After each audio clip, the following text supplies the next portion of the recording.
Hello. രാവിലെ തന്നെ എണീച്ച് എന്തോന്ന് ചെയ്യുമെന്ന് ആലോചിച്ചുകൊണ്ടിരിക്കുകയാണ് കേട്ടോ.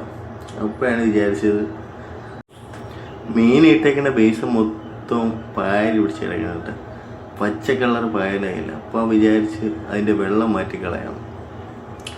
അങ്ങനെ വെള്ളം മാറ്റാനായിട്ട് ഇറങ്ങിയപ്പോൾ ദേവസ്വം പറഞ്ഞ് നമുക്ക് 2 മീനും കൂടെ മേടിക്കണം. അങ്ങനെ മീനെ മേടിക്കാനായിട്ട് അക്കൂറത്തിലോട്ട് പോകാനായിട്ടാണ്. പുതിയടത്തിലാണ് പോകുന്നത് അക്കൂറത്തിൽ മീൻ മേടിക്കാൻ. അങ്ങനെ നേരെ ഒന്ന് ദേവസ് കിളികളെയൊക്കെ നോക്കിക്കൊണ്ടിരിക്കട്ടെ. ഒരു കോഴി വന്നിട്ടുണ്ടായിരുന്നു അവിടെ പുതിയതായിട്ട്. അങ്ങനെ കോഴീനെയൊക്കെ നോക്കിക്കൊണ്ടിരുന്നു. പിന്നെ ഇവിടെ ഒരു വലിയ അരോണ ഉണ്ടായിരുന്നു. അരോണ ദേവസ് പറഞ്ഞ് അതിനെ മേടിക്കാമെന്ന്. അപ്പോൾ ഞാൻ പിന്നെ ടാങ്ക് ഇടാനില്ല, അതുകൊണ്ട് വേണ്ട, നമുക്ക് വേറെ ചെറിയ മീനെ മേടിക്കാമെന്ന് വിചാരിച്ചിട്ട്. അപ്പോൾ ഈ മീൻ കൊള്ളാം കേട്ടോ. അപ്പോൾ ഇത് വിചാരിച്ച് ഇതിനെ തന്നെ അങ്ങ് മേടിക്കാം. അങ്ങനെ അതിനെ തന്നെ അങ്ങ് മേടിച്ച് അങ്ങനെ അതിനെയും മേടിച്ച് നേരെ വീട്ടിൽ പോയി ദേവൂസ് തന്നെ കേട്ടോ അതിനെ ഇട്ടുണ്ട്. ദേവൂസിൻ്റെ മീനാണെന്നും പറഞ്ഞ് ദേവൂസ് തന്നെ എൻ്റെ നിന്ന് മേടിച്ച് ദേവൂസാണ് ഇട്ട് അതിൻ്റെ അകത്തോട്ട് ഇടുന്നത്. അങ്ങനെ മീനെയൊക്കെ ഇട്ട് കുറച്ച് നേരം മീൻ ഫുഡൊക്കെ കൊടുത്ത് മീനെ നോക്കിക്കൊണ്ട് കുറച്ച് നേരം നിന്ന് കേട്ടോ. ഈ 2 പേര് മുമ്പേ ഉള്ളായിരുന്നതാണ്. അവർക്ക് 2 പേരും കൂടെ കൂട്ടായിട്ട് വന്നിട്ടുണ്ട് കേട്ടോ. ചെറുതായി പോയെന്നേ ഉള്ളൂ. പിന്നെ അത് കഴിഞ്ഞ് നേരെ കാപ്പി പിടിച്ച് പുട്ടും മുട്ടയും പപ്പടവും പഴവും കൂടെ ഇട്ട് ഒരു പിടി പിടിച്ച് കേട്ടോ. അങ്ങനെ അത് കഴിഞ്ഞ് നമ്മളെ പരിപാടി ഞങ്ങൾ തുടങ്ങി. മീൻ വെള്ളം മാറ്റാൻ വേണ്ടി മീനെ ഫുള്ള് പിടിച്ച് മാറ്റാനായിട്ട് ബക്കറ്റിലോട്ടാക്കിയാണ് മീനെയൊക്കെ പിടിച്ച്. അങ്ങനെ നേരെ മീനെയൊക്കെ പിടിച്ച് നേരെ ബക്കറ്റിലോട്ടാക്കിയിട്ട് ദേവൂസ് അകത്തിരുന്ന് ഫുഡ് കഴിക്കുകയായിരുന്നു. എന്നെ കൊണ്ടുപോകാതെ ഒറ്റയ്ക്ക് വൃത്തിയാക്കാൻ പോയെന്നും പറഞ്ഞ് ദേവൂസ് ഒരു കപ്പും കൊണ്ട് ഓടി വരുന്നുണ്ട് കേട്ടോ. അപ്പം എന്നെ കൊണ്ടുപോകാതെ ഒറ്റയ്ക്ക് പോയില്ലെന്ന് പറഞ്ഞ് ദേവൂസ് അരിപ്പൊക്കെ എടുത്തോണ്ട് വന്നു കേട്ടോ. അങ്ങനെ വെള്ളമൊക്കെ മാറ്റി സെറ്റാക്കി മീനെയൊക്കെ എടുത്തിട്ട് കുറച്ച് കല്ലൊക്കെ അതിൻ്റെ അകത്ത് വാരിയിട്ട് അങ്ങനെ നോക്കിയപ്പോൾ വേണം പൊടിമൂള് നമ്മട്ടിയും കൊണ്ട് ഇറങ്ങിയിട്ട് കുറേ ചെടികളൊക്കെ മേടിച്ച് വെച്ചിട്ടുണ്ടായിരുന്നു, അത് നടാൻ വേണ്ടി. അങ്ങനെ പൊടിമൂള് തന്നെ നേരെ പോയി ബക്കറ്റിൽ മണ്ണൊക്കെ എടുത്തുകൊണ്ട് വന്നു നേരെ കവറിലോട്ടാക്കി വെച്ചേട്ടാ. എല്ലാം കവറിൽ നിറച്ച് സെറ്റാക്കി വെച്ചിട്ടുണ്ട് കേട്ടോ.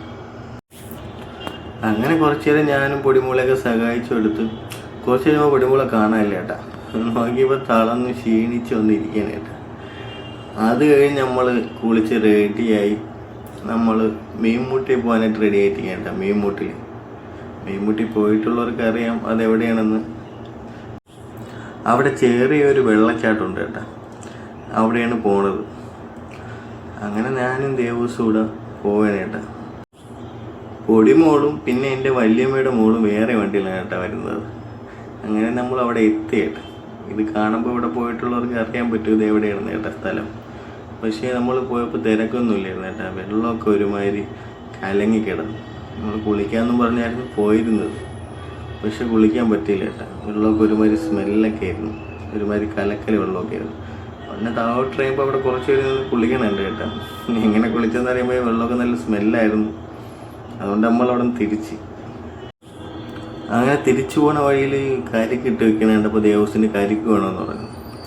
അങ്ങനെ കരിക്കൊക്കെ അവിടെ ഇറങ്ങി കുടിച്ച് നേരെ വീട്ടിലോട്ട് പോയി കേട്ടോ. വീട്ടിലോട്ട് പോയിട്ട് പിന്നെ റെഡിയായി വീട്ടിൽ നിന്ന് ഇറങ്ങി. ആദ്യത്തെ പാളിപ്പോയോണ്ട് പിന്നെ നമ്മൾ വിചാരിച്ച് വർക്കല പോകാം ക്ലിഫിൽ. അങ്ങനെ നേരെ ക്ലിഫിലോട്ടാണ് കേട്ടോ പോണത്. പോകുന്ന വഴിക്ക് പൊടിമുള ചേച്ചിനോട് വിളിച്ചായിരുന്നു കേട്ടോ. നമ്മൾ പോകുന്ന വഴിക്ക് ചെറുനീരാണ് പൊടിമുള വീട്. അങ്ങനെ പോകുന്ന വഴിക്ക് പൊടിമുള ചേച്ചിനെയൊക്കെ വിളിച്ച് പിന്നെ അവിടെ തന്നെ ആയിരുന്നു കേട്ടോ. കുറേ നേരം അവിടെ നിന്ന് കറങ്ങി അവിടെ നിന്ന് ഫുഡൊക്കെ കഴിച്ച് കുറേ നേരം നമ്മൾ അങ്ങ് അറ്റത്തോട്ട് പോയി കേട്ടോ. ക്ലിഫിൻ്റെ അങ്ങേയറ്റം പോയി കേട്ടോ. ചുമ്മാ നടന്നു പോയി ബോറടിച്ചുന്നുണ്ട്. അവിടെ ഓരോരോ സാധനങ്ങൾ ഇട്ട് വെക്കണേ നോക്കിക്കൊണ്ട് പോയി കേട്ടോ. അങ്ങനെ അവസാനം കുറച്ച് നേരമൊക്കെ അവിടെ നിന്ന് ഐസ്ക്രീമൊക്കെ കുടിച്ച് കുറച്ച് നേരം ബീച്ചിലൊക്കെ നോക്കിയിരുന്ന് നമ്മളിവിടെ തിരിച്ച് കേട്ടോ. അപ്പോൾ ഇത്രയേ ഉള്ളൂ കേട്ടോ. Okay, bye bye. അടുത്ത വീഡിയോ കാണാം.